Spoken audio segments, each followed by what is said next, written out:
Hi guys, ನಮಸ್ತೆ, welcome back to my channel. ಇದು ಭಾನುವಾರದ ವ್ಲಾಗ್. ಭಾನುವಾರದ ಸ್ಪೆಷಲ್ ಏನಿರುತ್ತೆ, ಇವತ್ತಿನ ವ್ಲಾಗಲ್ಲಿ ಏನೆಲ್ಲ ಆಗುತ್ತೆ ನೋಡ್ಕೊಂಬರೋಣ ಬನ್ನಿ. ಇನ್ನು ಯಾರೆಲ್ಲ ನನ್ನ ಚಾನಲ್ಗೆ ಸಬ್ಸ್ಕ್ರೈಬ್ ಮಾಡ್ಕೊಂಡಿಲ್ಲ, ಸಬ್ಸ್ಕ್ರೈಬ್ ಮಾಡ್ಕೊಂಡು ವಿಡಿಯೋ ನೋಡಿ. ಬನ್ನಿ ನೋಡ್ಕೊಂಬರೋಣ. ಬಾ ಎಳಿಬಾರ್ದು, ಬಾ ಅನ್ನು ಆಟಾಡೋಣ, ಬಾ ಅನ್ನು ಪುನರ್ವ ಆಟಾಡೋಣ ಬಾರೋ ಅನ್ನು. ನೋಡವ್ ಎಷ್ಟು ಮಾತಾಡಿಸ್ತಾವ ನಿನ್ನ. ಹಲೋ, ನಾನೇ ಮಾಡ್ತೀನಿ, ಆದ ತಕ್ಷಣ ನಾನೇ ಮಾಡ್ತೀನಿ. ಮಾತಾಡ್ಸು ದೈವಿಕ್. ಓಯ್ ತಿಂಡಿ ತಿಂದಿ ಅಂತ ಕೇಳು. ಹಲೋ ಹಲೋ ಅಂತ ಇರೋದು. ಫೋನ್ ಇದೆಯಲ್ಲ ಆಗುವ ಇವನು ಫೋನ್ ನೋಡ್ರಿ ನಾನು ಮೊನ್ನೆ ಪಪ್ಪುಗೆ ಮುಡಿ ಕೊಡಿಸಿದ್ವಲ್ಲ, ಅದು ವಿಡಿಯೋ ಅಪ್ಲೋಡ್ ಮಾಡಿದ್ನಲ್ವಾ, ಅದನ್ನು ಯೂಟ್ಯೂಬ್ ಅವರು ಡಿಲೀಟ್ ಮಾಡಿಬಿಟ್ಟಿದ್ದಾರೆ. 1/2 ಅವರ್ ಅಷ್ಟೇ ಅಪ್ಲೋಡ್ ಮಾಡಿ ಆಗಿದ್ದಿತ್ತು. ನನಗೂ ಖುಷಿಯಾಗೋಯ್ತು. ಏನು ಗೊತ್ತಾ, 1/2 ಅವರ್ಗೆ 80 ವ್ಯೂಸ್ ಹತ್ತತ್ರ ಬಂದಿತ್ತದು. ಅದನ್ನು ಡಿಲೀಟ್ ಮಾಡಿಬಿಟ್ಟಿದ್ದಾರೆ. ನನಗಿತ್ತು ಯಾಕೆ ಮಾಡ್ರಂಗೆ ಬೇಜಾರೇ ಆಗೋಯ್ತು. ವ್ಯೂಸ್ ಎಲ್ಲ ಚೆನ್ನಾಗಿ ಬರ್ತಿತ್ತಲ್ಲಪ್ಪ, ನೀವು ಡಿಲೀಟ್ ಮಾಡಿಬಿಟ್ರಲ್ಲ. ನನಗೆ ತಲೆ ಕೆಟ್ಟೋಯ್ತು, ಯಾವ ರೀಸನಿಗೆ ಇವ್ರು ಡಿಲೀಟ್ ಮಾಡಿರ್ಬೋದು ಅಂತ. ಆಮೇಲೆ ಅಂದ್ಕೊಂಡೆ ನಾನು, ಮೋಸ್ಟ್ಲಿ ಪಾಪುಗೆ ಬುರ್ಡೆ ಮಾಡಿಸ್ತಿದ್ವಲ್ವ, ಅದನ್ನು ಮಕ್ಳಿಗೇನೋ ಹಿಂಸೆ ಕೊಡ್ತಾ ಇದ್ದಾರೆ ಇವರು ಅನ್ನೋ ಕಾರಣಕ್ಕೆ ಅದನ್ನು ಆ ಥರ ಎಲ್ಲ ಮಾಡಬಾರ್ದು ಅನ್ನೋ ರೀಸನ್ಗೆ ಡಿಲೀಟ್ ಮಾಡಿರ್ಬೋದೇನೋ ಅಂತ ನನಗೆ ಒಂದಷ್ಟು ರೀಸನ್ನ ಹುಡುಕ್ತೆ. ಮೋಸ್ಟ್ಲಿ ಈ ವಿಡಿಯೋಗೆ ಡಿಲೀಟ್ ಮಾಡಿದಾರೇನೋ, ಈ ವಿಡಿಯೋಗೆ ಡಿಲೀಟ್ ಮಾಡಿದಾರೇನೋ ಅಂತೆಲ್ಲ ಅನಿಸಿ ಮತ್ತೆ ನಾನೇನು ಮಾಡಿದೆ, ಅದನ್ನು ಡೌಟ್ ಇತ್ತಲ್ವ, ಅದೆಲ್ಲ ಕಂಟೆಂಟ್ದೆಲ್ಲ ತೆಗ್ದುಬಿಟ್ಟು ಕಟ್ ಮಾಡಿ ಎಡಿಟ್ ಮಾಡಿ ತೆಗೆದ್ಬಿಟ್ಟು ಆಮೇಲೆ ಮತ್ತೆ ಅಪ್ಲೋಡ್ ಮಾಡಿದೆ ವೀಡಿಯೋನ ಎಡಿಟ್ ಮಾಡಿಬಿಟ್ಟು.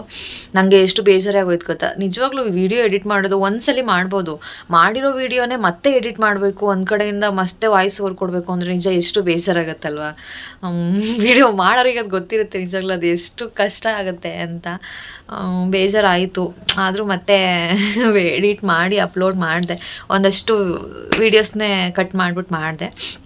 ಆಮೇಲೆ ಚೆಕ್ ಮಾಡಿ ನೋಡ್ತೀನಿ, ಅವರು ಮೇಲ್ ಕೂಡ ಮಾಡಿದ್ದಾರೆ, ಈ ಥರ ನೀವು ವೀಡಿಯೋನ ಕಮ್ಯುನಿಟಿ ಗೈಡ್ಲೈನ್ನ ಫಾಲೋ ಮಾಡಬೇಕು, ಆ ಒಂದು ಕಾರಣಕ್ಕೋಸ್ಕರ ನಾವು ನೀವು ವೀಡಿಯೋನ ಡಿಲೀಟ್ ಮಾಡ್ತಾ ಇದ್ವಿ ಅಂತ.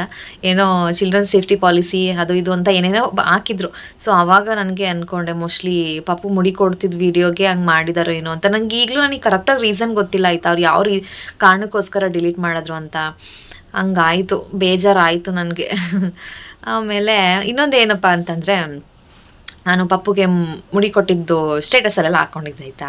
ಅಲ್ಲಿ ಕೆಲವರೆಲ್ಲ ಏನು ಇಷ್ಟು ಬೇಗ ಮಾಡಿಸ್ಬಿಟ್ಟೆ ಅಂತ ಕೇಳಿದ್ರು. ಇನ್ನು ಕೆಲವರು ಇದ್ಯಾಕೆ ಇನ್ನೂ ಇಷ್ಟು ಲೇಟಾಗಿ ಮಾಡಿಸಿದ್ಯಾ ಅಂತ ಕೇಳಿದ್ರು. ಇಲ್ಲೂ ಸುಮಾರು ಜನ ಇದ್ಯಾಕೆ ಇನ್ನೂ ಮುಡಿ ಕೊಡಿಸ್ದೆ ಇನ್ನೂ ಬಿಟ್ಕೊಂಡಿದ್ದೀರಾ ಅಂತ. ಸೊ ನನಗೆ ಅನಿಸಿದ್ದು ಏನಪ್ಪ ಅಂತ ಅಂದರೆ, ಕೆಲವರೆಲ್ಲ ಹೇಳ್ತಿದ್ರು ಏನಪ್ಪ ಅಂತಂದರೆ, 2ನೇ ವರ್ಷ ನಡೀತಾ ಇರುತ್ತಲ್ವ, ಅಂದರೆ ಸಮವರ್ಷದಲ್ಲಿ ಮಕ್ಕಳಿಗೆ ಮುಡಿ ಕೊಟ್ಟರೆ ಮಕ್ಕಳು ಸೌದೋಗ್ತಾರೆ ಅನ್ನೋ ಕಾರಣ ಕೊಟ್ಟರು. ನಾನು ಯಾಕೆ ಇಷ್ಟು ಲೇಟಾಗಿ ಅಂದರೆ ಯಾಕೆ ಟೈಮ್ ತೊಗೊಂಡೆ ಅಂತಂದರೆ, ನನಗೆ ಬೇಕಿದ್ದಿದ್ದೇನೆಂದರೆ ಒಂದು ನೆತ್ತಿ ಬಲಿಬೇಕಿತ್ತು, ಸ್ವಲ್ಪ ಇತ್ತು, ಅದೆಲ್ಲ ಕ್ಲಿಯರ್ ಆಗಲಿ, ಏನು ಅವಸರ. ನನಗೆ ಆ ಥರ ಏನೋ ಹೇಳ್ತಾರೆ ಮಾಡಿಸ್ಬೇಕು, ಕೆಲವರು 1 ವರ್ಷ ತುಂಬ ಒಳಗೆ ಮಾಡಿಸ್ಲೇಬೇಕು ಅಂತಾರೆ. ನನಗೆ ಅದೆಲ್ಲ ನಂಬಿಕೆ ಇಲ್ಲ ಆಯಿತಾ. ಅಂದರೆ ಹಿಂದಿನಿಂದ ಏನು ಮಾಡ್ಕೊಂಬಂದಿದ್ದಾರೆ ಅದಕ್ಕೆಲ್ಲ ಒಂದು ಕಾರಣ ಇರುತ್ತೆ, ಒಂದು ಸೈಂಟಿಫಿಕ್ ರೀಸನ್ ಇರುತ್ತೆ ಅಲ್ವಾ. ಹಂಗಂತ ಅಂದ್ಕೊಂಡೆ ನಾನು ಡಾಕ್ಟ್ರ್ ಹತ್ರನೂ ಹೋಗಿ ಕೇಳಿದೆ, ಮ್ಯಾಮ್ ಈ ಥರ ಎಲ್ಲ ಹೇಳ್ತಿದ್ದಾರೆ, ನಿಜನಾ ಅದು, ಈ ಥರ ಮುಡಿ ಕೊಡೋದ್ರಿಂದ ಏನು ಪ್ರಯೋಜನ ಆಗುತ್ತೆ ಅಂದ್ಕೊಂಡು ಕೇಳಿದೆ. ಸೊ ಅವ್ರು ಹೇಳಿದ್ರು, ಆ ಥರ ಏನು ಸೈಂಟಿಫಿಕ್ ರೀಸನ್ ಇಲ್ಲ, ಮುಡಿ ಕೊಡೋದ್ರಿಂದ ಬುರ್ಡೆ ಮಾಡಿಸೋದ್ರಿಂದ ಹೇರ್ ಗ್ರೋತ್ ಚೆನ್ನಾಗಾಗುತ್ತೆ ಅನ್ನೋದೊಂದು ಬಿಟ್ಟರೆ ಇನ್ನೇನೂ ಇಲ್ಲ ಅಂತ ಹೇಳಿದ್ರು. ಆಮೇಲೆ ಅವ್ರು ನೋಡ್ತಿರ್ತಾರಲ್ವ ಮಕ್ಕಳನ್ನ, ಅದನ್ನು ಅವ್ರು ಹೇಳಿದ್ರು, ಒಂದೊಂದು ಧರ್ಮದಲ್ಲಿ ಒಂದೊಂದು ಥರ ಇರುತ್ತೆ. ಈಗ ಎಷ್ಟೊಂದು ಜನ 15 ದಿನ ಪಾಪುಗೂ ಮುಡಿ ಕೊಡ್ತಾರಂತೆ, ಕೆಲವರು ವರ್ಷ ತುಂಬದ್ರೊಳಗೆ ಅಂತಾರೆ. ಈ ಥರ ಒಬ್ಬೊಬ್ರು ಒಂದೊಂದು ಥರ ಇರ್ತಾರೆ. ಅವ್ರ ದೇವ್ರಿಗೆ ಧರ್ಮಕ್ಕೆ ಸಂಬಂಧಪಟ್ಟಿದ್ದಪ್ಪ ಅದೆಲ್ಲ ಅಂದ್ಕೊಂಡು ಹೇಳಿದ್ರು. ಸೊ ನಾನು ಸರಿ ಅಂತ ಸುಮ್ಮನಾಗಿ, ಆ ಥರ ಏನೂ ಇಲ್ಲ ಅಂತ ಅನ್ನಿಸ್ತಲ್ವ. ಸೊ ನಾನು ಅವನಿಗೆ ಇನ್ನೇನು 2 ತಿಂಗಳಿಂದ ಮುಡಿ ಕೊಡಬೇಕು ಅಂತಲೇ ಅಂದ್ಕೊಂಡಿದ್ದೆ, ಬಟ್ ಆಗ್ತಾ ಇರಲಿಲ್ಲ. ಸೊ ಫೈನಲಿ ಇವಾಗ ಅವನಿಗೆ ಮುಡಿ ಕೊಡಿಸ್ದೆ. ಜನರು ಹೇಳ್ತಾರೆ ಅಂತ ನಾವೇನೂ ಮಾಡೋಕ್ಕಾಗಲ್ಲ. ನಾನು ಸುಮ್ಮನೆ ನನಗೇನಾದರೂ ಒಂದು ಹೇಳಿದ್ರೆ ಅದಕ್ಕೆ ನನಗೆ ಸೂಕ್ತವಾದ ಕಾರಣ ಇದ್ದರೆ ಮಾತ್ರ ನಂಬ್ತೀನಿ, ಇಲ್ಲ ಅಂದರೆ ನಾನು ನಂಬೋದು ಇಲ್ಲ, ಅದನ್ನು ಫಾಲೋ ಮಾಡೋದು ಇಲ್ಲ ಆಯಿತಾ. ಆಲ್ಮೋಸ್ಟ್ ಏನು ಗೊತ್ತಾ, ನಮ್ಮ ಹಿಂದಿನವರು ಏನು ಪಾಲಿಸ್ಕೊಂಡ್ಬಂದಿದ್ದಾರೆ, ಏನು ಹೇಳ್ತಾರೆ, ಅದರಲ್ಲಿ ಸುಮಾರು ಕಾರಣಗಳಿಗೆ ಒಂದು ಸೈಂಟಿಫಿಕ್ ರೀಸನ್ಸ್ ಇರುತ್ತೆ. ಅಲ್ವಾ. ನಾವೇನು ಮಾಡ್ತೀವಿ, ಅದೇನೂ ತಿಳ್ಕೊಳಕ್ಕೆ ಹೋಗಲ್ಲ, ಸುಮ್ಮನೆ ಎಲ್ಲನೂ ಬ್ಲೈಂಡಾಗಿ ನಂಬ್ಕೊಂಡು ಹ್ಞೂ ಅಂತ ಅಂದ್ಕೊಂಡು ಫಾಲೋ ಮಾಡ್ಕೊಂಡು ಹೋಗ್ತೀವಿ. ಆದರೆ ನನಗೆ ಹಂಗೆ ಅನಿಸಲ್ಲ. ಸೊ ನಾವೇನೇ ಫಾಲೋ ಮಾಡಿದ್ರು ಅದನ್ನು ತಿಳ್ಕೊಂಡು ಅರ್ಥ ಮಾಡಿಕೊಂಡು ಯಾವ ರೀಸನ್ ಹಿಂಗೆ ಮಾಡಬೇಕು, ಯಾವ ರೀಸನ್ ಹಿಂಗೆ ಮಾಡಬಾರ್ದು ಅನ್ನೋದನ್ನು ತಿಳ್ಕೊಂಡು ಅರ್ಥ ಮಾಡ್ಕೊಂಡು ಮಾಡಬೇಕು ಅಂತ ನನಗೆ ಅನಿಸುತ್ತೆ. ಸೊ ನಾನು ಅದನ್ನು ಫಾಲೋ ಮಾಡ್ತಾಯಿದ್ದೀನಿ ಅಷ್ಟೇ.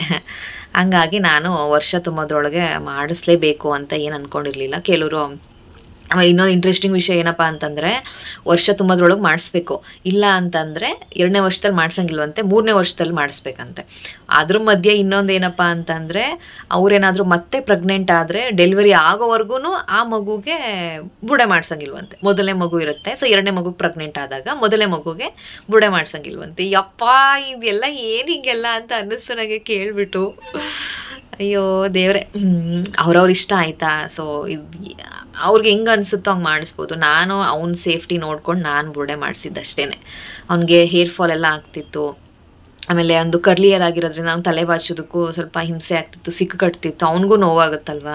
ಅದೆಲ್ಲನೂ ರೀಸನ್ ಅದೆಲ್ಲ ನೋಡಿಬಿಟ್ಟು ನಾನು ಆಮೇಲೆ ಇಲ್ಲ ಮಾಡಿಸ್ಬಿಡೋಣ, ಇದು ಬೆಸ್ಟ್ ಅಂತ ಅನಿಸಿ. ಆಮೇಲೆ ನಾವು ಇನ್ನೂ ಮುಂದೆ ಟೈಮ್ ನೋಡ್ಕೊಂಡು ಹೋಗಿ ಕೂತಿದ್ರೆ ನೆಕ್ಸ್ಟ್ ಎಲ್ಲ ಆಷಾಢ ಬರ್ತಾಯಿತ್ತು. ಆಷಾಢದಲ್ಲಿ ಬುರ್ಡೆ ಮಾಡಿಸ್ಬಾರ್ದು ಅಂತ ಹೇಳ್ತಾರೆ, ಅದು ಒಂದು. ಆಮೇಲಿಂದ ಇನ್ನೊಂದೇನಪ್ಪ ಅಂದರೆ, ನಾನು ನಂಜನಗೂಡಿಗೆ ಮುಡಿ ಕೊಡಬೇಕಂತ ಅಂದ್ಕೊಂಡಿದ್ದಾಯ್ತಾ. ಆಮೇಲೆ ಅಲ್ಲಿ ಏನಾಗುತ್ತೆ, ನೆಕ್ಸ್ಟ್ ಮಂತ್ ಎಲ್ಲ ಮಳೆ ಜಾಸ್ತಿ ಆಗುತ್ತೆ, ಹೊಳೆ ಬರುತ್ತೆ. ಆ ಹೊಳೆ ಬಂದಾಗೆಲ್ಲ ಕರ್ಕೊಂಡೋಗಿ ಮಾಡಿಸೋದು ನನಗೆ ಅದು ನೋಡಿದ್ರೆ ಭಯ ಆಗುತ್ತೆ. ಅವಾಗೆಲ್ಲ ಸೇಫ್ ಅಲ್ಲ ಅಲ್ಲೆಲ್ಲ ಹೋಗೋದು. ಅದೊಂದಾಯಿತು. ಆಮೇಲೆ ಅದಕ್ಕೋಸ್ಕರ ನಾನು ಈಗಲೇ ಮಾಡಿಸೋದು ಬೆಟರ್ ಅಂತ ಅನಿಸಿ ಮಾಡಿಸ್ದೆ. ಪಾಪ ಅದು ಎಷ್ಟು ಹತ್ತ ಅಂದರೆ ದುಃಖ ನೆನೆಸ್ಕೊಂಡು ಹತ್ತಿದ್ದಾನ ಅವನು. ನಾನು ಅದೊಂದೇ ನನಗಾಯ್ತಾ ಹರಕೆ ಅಂತ ಒತ್ಕೊಂಡಿರೋದನ್ನು ಮುಡಿ ಕೊಡಬೇಕು ಅಂತ, ಅಲ್ಲಿಗೆ ಮಾತ್ರ. ಇನ್ನು ಎಲ್ಲಿಗೂ ನಾನು ಹರಕೆ ಹೊತ್ಕೊಂಡಿಲ್ಲ. ಕಾರಣ ಏನಪ್ಪ ಅಂತಂದರೆ, ಅಷ್ಟು ಯಾಕೆ ಮಕ್ಕಳಿಗೆ ಹಿಂಸೆ ಕೊಟ್ಟು ನೋವು ಮಾಡಿ ಮಾಡಿಸ್ಬೇಕು ಅಂತ ನನಗೆ ಅನಿಸುತ್ತೆ. ಅವರು ಸ್ವಲ್ಪ ಬೆಳೆದು ದೊಡ್ಡವರಾಗಿ ಅವನಿಗೆ ಬುದ್ಧಿ ಬಂದ ಮೇಲೆ ಅವನ್ನಂಗೆ ಮಾಡಿಸ್ಕೋತೀನಿ ಅಂತ ಹೇಳೋವರೆಗೂ ನಾನು ಅವ್ನಿಗೆ ಯಾವ ಹರಕೆಗಳನ್ನು ನಾನು ಹೊತ್ಕೊಳ್ಳಲ್ಲ. ಬುಡೆ ಮಾಡಿಸ್ಕೋಬೇಕು ಅಂತಲೇ ಹರಕೆ ಹೊತ್ಕೋಬೇಕಾ, ಬೇರೆ ಏನು ಬೇಕಾದ್ರೂ ಹರಕೆ ಹೊತ್ಕೋಬೋದಲ್ವ. ಹಂಗಾಗಿ ಮಾಡಿಸಿ ಬಂದೆ. ಮಮ್ಮಿ ಮಾಡಿ ಸರ್, ಕೈ ಮುಗಿಬಿಡಿ ಸರ್. ಮಮ್ಮಿ ಮಾಡ್ಬಿಡು.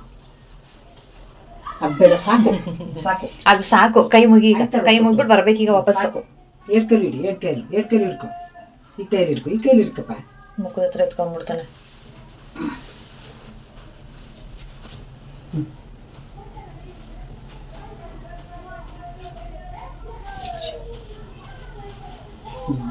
ಸಾಕಲ್ವಾ? ಸಾಕು ಸರಿ. ಹೊರಗಡೆ ನಡಿ ಸರಿ. ಇದಾ ಬೇಡ, ಸಾಕು. ಅದೆಲ್ಲ ಮುಟ್ಬಾರ್ದು, ಸಾಕು.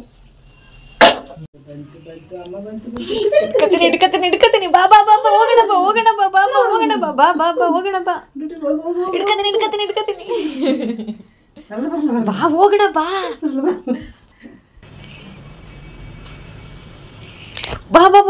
ಹೋಗೋಣ ಬಾ. ಹೋಗೋಣ, ಆಚೆ ಹೋಗೋಣ ಬಾ. ಬರಲ್ವಾ? ಏನ್ ಮಾಡ್ಬೇಕು ನೀನು ಅಲ್ಲಿ? ಹೋಗೋಣ ಬಪ್ಪ, ಮಾಮಿ ಮಾಡ್ಲಿ ಬಪ್ಪ, ಹೋಗೋಣ ಬಪ್ಪ. ಸಾಕು ಬಪ್ಪ, ಹೋಗೋಣ ಬಪ್ಪ, ಹೋಗೋಣ.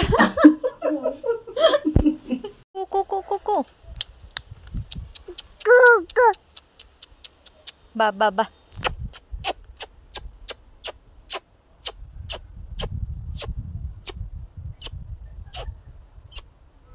ಅಲ್ಲಿ ನೋಡಲ್ಲಿ ಕೂಕು ಬಂತು. ಕೂಕು ಅಲ್ಲಿ ನೋಡಲ್ಲಿ ಪುಟಾಣಿ ಕೂಕು.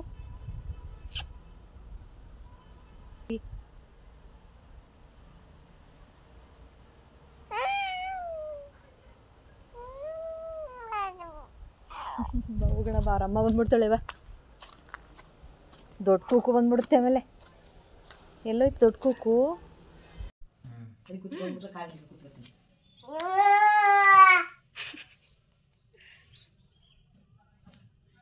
ಏಯ್, ಕಾಲಲ್ಲಿ ಏಟ್ಕೊಡ್ತೀನಿ.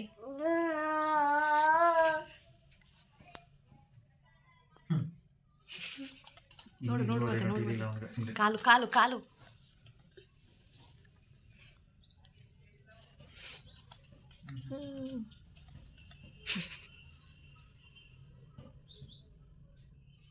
ಬೇಡ ಇಟ್ಕೊ ನೀನೆ. ಪಾಪು ನೋಡಿ ದುಡ್ಡನ್ನ ಅರ್ಧಾಕ್ಬಿಟ್ಟಿದ್ದಾನೆ. ಅವನು ಹಂಗೆಲ್ಲ ಮಾಡ್ತಿರ್ಲಿಲ್ಲ, ಅದೇನೋ ಇವತ್ತು ಆ ಥರ ಮಾಡಿಬಿಟ್ಟು. ಅವ್ನಿಗೆ ಈಗ ಪಾಪು ನೋಡೋಕೆ ಬಂದವರೆಲ್ಲ ದುಡ್ಡೆಲ್ಲ ಕೊಡ್ತಿರ್ತಾರಲ್ವ ಕೈಗೆ. ₹500 ನೋಟ್ ಕೊಟ್ರೂ ಏನೂ ಮಾಡ್ತಿರ್ಲಿಲ್ಲ, ಸುಮ್ಮನೆ ಕೈಯಲ್ಲಿ ಇಟ್ಕೊಂಡಿರೋನು. ಅದೇನೋಪ್ಪ ಇವತ್ತೇ ಫಸ್ಟು ₹10 ನೋಟ್ ಇಟ್ಕೊಂಡಿದ್ದ, ಅರ್ಧಾಕ್ಬಿಟ್ಟಿದ್ದಾನೆ. ಅದೆಲ್ಲ ಅರ್ಧ ಮಾಡ್ದ ಬಿಡು, ಇನ್ನೇನಕ್ಕಾಗುತ್ತೆ ಅದು ಅಂತ ಅಂದ್ಕೊಂಡ್ರೆ ಎಲ್ಲ ಚಿಂದಿ ಮಾಡಾಕ್ಬಿಟ್ಟಿದ್ದಾನೆ ಅಷ್ಟು ಬೇಗ. ಇವನು ಬೇಲಿಯಲ್ಲಿ ಬಿಡುತ್ತೆ ನೋಡಿ ಸೊಪ್ಪು, ಅದು ಕಿತ್ಕೊಬಂದು ಅದರ ಹಾಲಲ್ಲಿ ನಾನು ಅಂಟಿಸ್ತೀನಿ ನೋಡಿ ಈಗ ಅಂತ ಅಂದ್ಬಿಟ್ಟು ಕೂತ್ಕೊಂಡು ಅಂಟಿಸ್ತಾ ಇದ್ದ. ಕಲೆನ ದೇವರು ಎಲ್ಲೆಲ್ಲಿ ಇಟ್ಟಿರ್ತಾನೆ ನೋಡಿ. ಸಂಜೆ ಹಾಲು ಜೊತೆಲಿ ರಾಗಿ ದೋಸೆ ಮತ್ತು ಚಟ್ನಿ ಹಾಕ್ಕೊಂಡಿದ್ದೆ. ನನಗೆ ಬರೀ ಹಾಲು ಕುಡಿಯೋದು ಅಂದರೆ ಆಗಲ್ಲ, ಅದ್ರ ಜೊತೆಗೆ ಏನಾದರೂ ಬೇಕು. ಅದಕ್ಕೆ ಏನೂ ಇರಲಿಲ್ಲ ಇವತ್ತು. ಸೊ ರಾಗಿ ದೋಸೆ ಹಾಕ್ಕೊಂಡೆ. ರಾತ್ರಿ ಪಾಪುದು ಊಟ ಆಯಿತು. ಊಟ ಮಾಡಿಸ್ಬಿಟ್ಟು ಆಟ ಆಡ್ತಾ ಕೂತಿದ್ದಾನೆ. ಒಂದು ಸೆಕೆಂಡ್ ಕೈ ಕಾಲು ಒಂದು ಕಡೆ ಇರಲ್ಲ ಗೊತ್ತಾ. ಒಂದು ಅಡ್ವರ್ಟೈಸ್ ಬಂದಾಗ ಮಾತ್ರ ಅವನು ನಾವು ಒಂದು ಕಡೆ ಕೂರ್ಸೋಕ್ಕಾಗೋದು. ಟಿ ವಿ ನೋಡಲ್ಲ ಅವನು, ಅಡ್ವರ್ಟೈಸ್ ಬಂದರೆ ನೋಡ್ತಾನೆ. ಮತ್ತು ಅಡ್ವರ್ಟೈಸ್ ಸ್ಟಾಪ್ ಆಗಿದ ತಕ್ಷಣ ಮೈಂಡ್ ಡೈವರ್ಟ್ ಆಗಿಬಿಡುತ್ತೆ, ಬಂದ್ಬಿಡ್ತಾನೆ. ಒಬ್ಬರು ಕಮೆಂಟ್ ಮಾಡಿದರು ನನಗೆ, ಪಾಪುದು ಬಟ್ಟೆ ತೊಗೊಂಡ್ರೆ ಅದರದ್ದು ಲಿಂಕ್ ಹಾಕಿ ಬೇರೆಯವ್ರಿಗೂ ಅದು ಯೂಸ್ ಆಗ್ಬೋದು ಅಂತ. ಇವತ್ತಿನ ವಿಡಿಯೋದಲ್ಲಿ ನಾನು ಡಿಸ್ಕ್ರಿಪ್ಷನ್ ಬಾಕ್ಸಲ್ಲಿ ನಾನು ಪಾಪು ಬಟ್ಟೆ ನನಗೆ ಎಷ್ಟು ಸಿಕ್ತೋ ಅಷ್ಟು ಹಾಕಿದ್ದೀನಿ ಅಷ್ಟೇ.